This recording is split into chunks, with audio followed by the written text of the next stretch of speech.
PowerPoint 2007 was the first Office application to use text effects. In 2007, PowerPoint templates included text that looked like WordArt, only better, but was entered and edited and formatted as you would format text.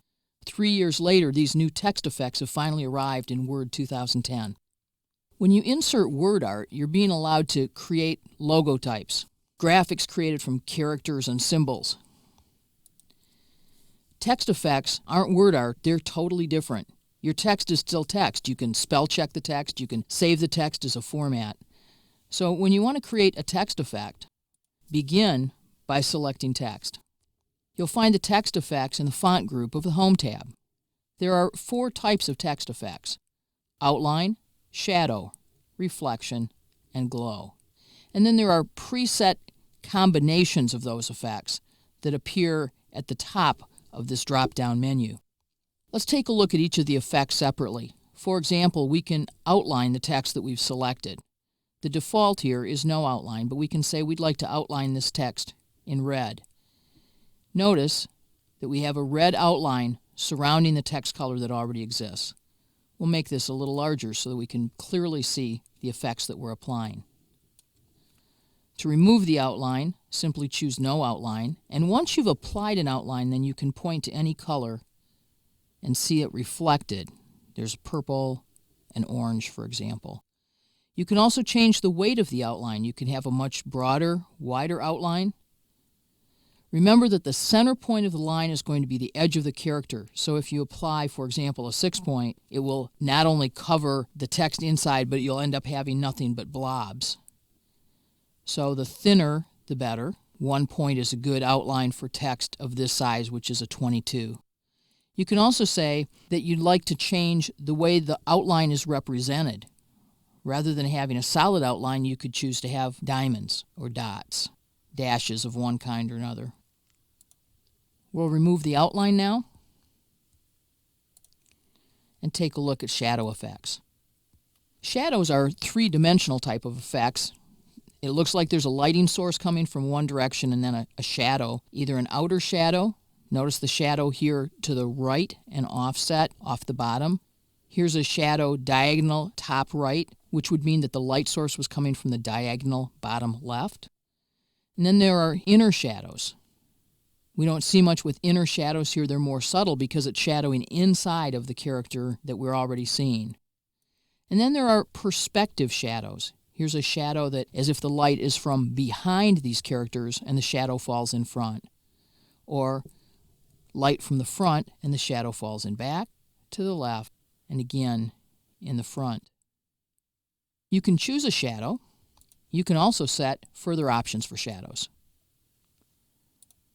With shadows, you can say how transparent you'd like them to be, which is a measure of how dark or light they are. You can say I'd like a shadow that's actually much larger, which would mean that the light in terms of a perspective was higher or lower than the object. You can blur the shadow, or you can set a particular angle or a distance away that you'd like the shadow to begin from your characters. You have a lot of control over how the shadow works. You could also choose a different color for a shadow. It's a little strange, but you could have an orange shadow, for example, or salmon shadow that came off of blue type. Typically, you'll have a shadow that's black and then is made more transparent, so it ends up being gray. Let's remove that shadow and take a look at reflections. With a reflection, it's not quite the same as a shadow because reflections are all in front of your characters. They'll appear directly below them, and rather than being offset at an angle like a shadow is, reflections are as if someone's standing on top of a mirror or standing at the edge of a pond. A very popular effect for folks to use. So let's take a look at some of the reflections. This is a tight reflection, and it's touching the letters. Notice that we see the description as we point to the reflection. This is a half reflection, so halfway through the reflection it starts to taper off. A full reflection, we get to see the entire letter touching. And here we have some that are offset by 4 points, offset by 8 points. So you have a number of different reflections that you can use, some that are tight, some that are offset, some that taper away as it reaches the top of the reflection, and some where the entire reflection appears. Let's just set that reflection and look at it for a moment. You also have options for reflections, as you might imagine. You can set the transparency for the reflection, you can set the distance, you can set the amount of blur very precisely if you wish. Let's remove that reflection and finally take a look at glow, our last effect. Glow is nice and a little over the top all at the same time. What glow does is provides a shimmer around your characters, and the colors that you see here in our glow variations are colors that derive directly from the theme that's applied. So it's not quite the same as an outline. With an outline could intrude on the character itself, but here we're just sort of having a little neon light effect. These are all 5-point glows. We can then move to 8-point glows, 11-point glows. Finally, a very large, broad glow that colors the entire background in.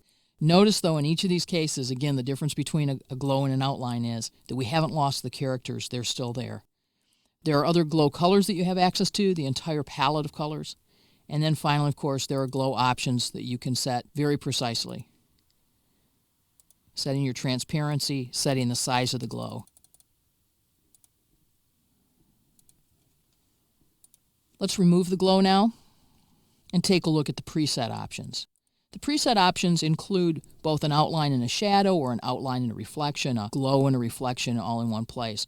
So with our text selected, as we point, you'll notice that we get some gradient fills as well, inner shadow, outline, and you can read the description and see all of the settings that combine in order to make this particular text effect package work for you.